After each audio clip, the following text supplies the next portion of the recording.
Melihat cara penanganan pemerintah atas COVID yang merupakan virus import dan PCR antigen juga produk import kebanyakan dan masker juga terbanyak barang import, bahkan disuruh 2 lapis lagi sekarang. Lalu vaksin juga produk import. Ini kita tidak boleh berlama-lama seperti ini. Apa nggak kita balik aja sebaiknya? Inilah masa di mana produk lokal, misalnya masker, harusnya merupakan 90% masker yang beredar di Indonesia saat ini adalah buatan lokal. Antigen tes lokalnya harus 100%. Vaksin lokal harus 50% atau obat peningkat imunitas yang lokal harus digenjot agar kalau virus mutan lagi kita nggak terus bergantung impor yang akan membuat ekonomi negara digerogoti uang keluar atau flight capital. Sudah cara bernegaranya membatasi uang beredar menjadi tipis di tanah air, uang tadi ditarik keluar dengan berbagai kebutuhan impor dan tunai di tanah air harus hidup dengan pinjaman dolar asing dan yuan. Rupiah kok jadi nggak berdaulat ya? Pastinya karena kebijakannya terlalu impor.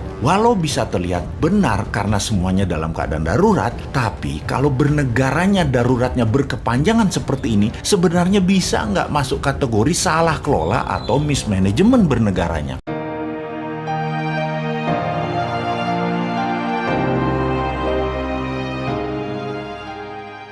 COVID ini pandemi biasa atau war tool atau senjata perang. Hal ini merupakan pertanyaan mendasar sehingga jawaban dari pertanyaan tersebut sesungguhnya tercemin dengan tindakan apa yang diambil oleh para pejabat saat ini. Lalu kita bertanya lagi, apa yang terjadi ketika vaksin sudah mencapai 70% populasi yang seharusnya sudah tercapai herd immunity atau kekebalan kelompok. Lalu muncul mutasi strain virus baru lagi. Berdasarkan data kecepatan melakukan vaksinasi COVID Indonesia sudah cepat di tengah gelombang terpaparnya juga tinggi seperti saat ini. Sehingga yang tadinya 250.000 vaksin per hari, Indonesia itu sesungguhnya bisa mencapai herd imunitas dalam 3 tahunan lagi dari sekarang. Saat ini dipercepat berdasarkan informasi bisa 1 juta suntik vaksin per hari. Walau data ini masih diragukan karena kalau satu tenaga kesehatan menyuntik 100 orang per hari maka ada 10.000 nakes yang bekerja. Namun kita anggap informasi ini benar dulu deh. Maka dalam 1,5 tahun lagi atau akhir tahun 2022 herd imunitas tercapai, maka kita menang melawan COVID. Pertanyaan liar, apa yang terjadi kalau mutasi lain lagi datang? Lalu kita kejar-kejaran deh dengan vaksin jenis baru lagi. Kalau saat ini kita anggap serangan gelombang kedua, apa yang terjadi kalau ada strain jenis baru yang mungkin bisa membuat gelombang ketiga di tahun depan?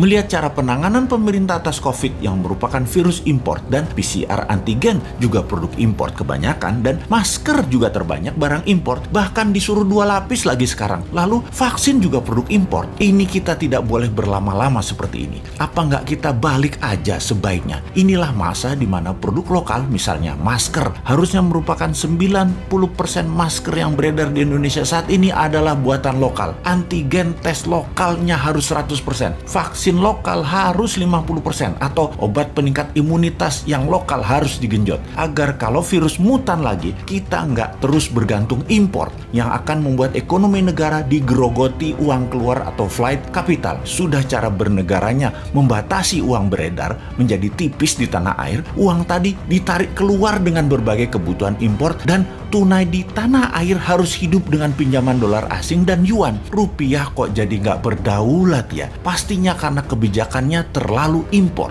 Walau bisa terlihat benar karena semuanya dalam keadaan darurat, tapi kalau bernegaranya daruratnya berkepanjangan seperti ini, sebenarnya bisa nggak masuk kategori salah kelola atau mismanagement bernegaranya. Lebaran tahun 2020 nih ya, kita nggak boleh mudik, pulang kampung, mudik apalah itu. Lalu tahun 2021 berlaku lagi, nggak boleh mudik lagi. Oke lah, kita manut 2 kali ya kita manut. Walau ada beberapa orang nggak tahan melakukan pulang kampung yang katanya mereka lah penyebab meledaknya gelombang kedua paparan COVID sekarang. Oke lah, argumen ini diterima. Tetapi kalau tahun depan 2022 masih lagi, ini namanya nggak bisa kelola. Setuju nggak kalau hal ini kita sematkan? Nggak bisa kelola negara karena 3 kali berturut-turut kita nggak pulang kampung. Kembali ke pertanyaan awal. Kita bisa simpulkan dari pertanyaan pertama oleh pemerintah saat ini, COVID adalah pandemi biasa, bukan war tool atau senjata perang biologi. Menjawab pertanyaan kedua, kalau ada strain baru, maka sepertinya ya ikut aja atas apa yang akan terjadi nanti. Kumaha engke, tak ada antisipasinya, yang ada hanyalah mudah-mudahan nggak ada mutasi lagi. Kalau terjadi berlawanan, ini senjata biologi dan strain baru, mutasi baru lagi yang membuat harus vaksin baru lagi. Kita tergopoh-gopoh lagi.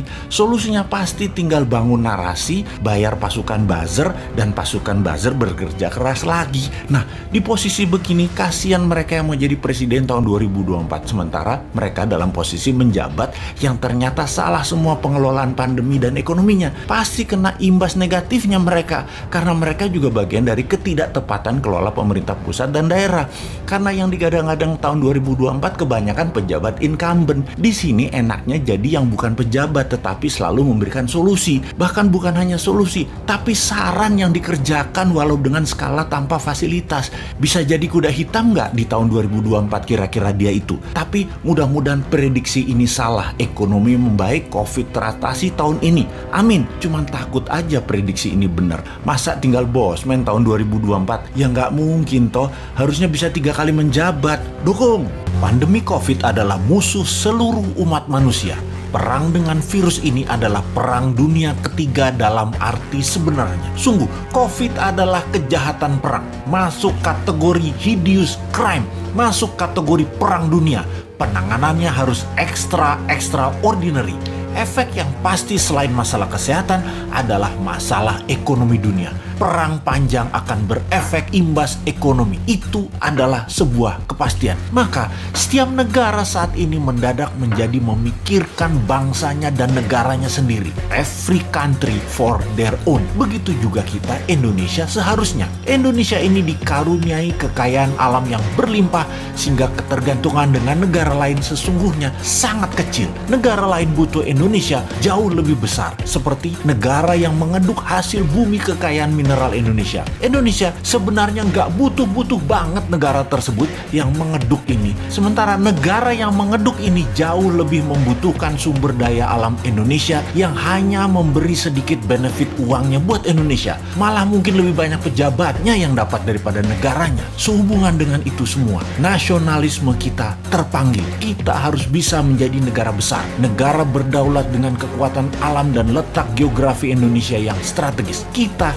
sudah capek di bawah pengaruh asing. Kita sudah lelah diperdaya. Kita Indonesia harus berdaya. Kita mulai dari membenahi pikiran kita. Pikiran kemakmuran harus dipasang softwarenya di dalam pikiran bawah sadar kita. Lalu kita bergandengan tangan membangun kekuatan ekonomi bersama. Sahabat, kalau nasionalisme Anda terbakar, bangkit dan terpanggil, ayo gabunglah di MMBC dan ayo ajak putra-putri Anda ikut tim camp bersama Bosman. Inilah masa membangun kekuatan ekonomi dan kekuatan untuk berdiri di atas kaki sendiri. Selamat bergabung.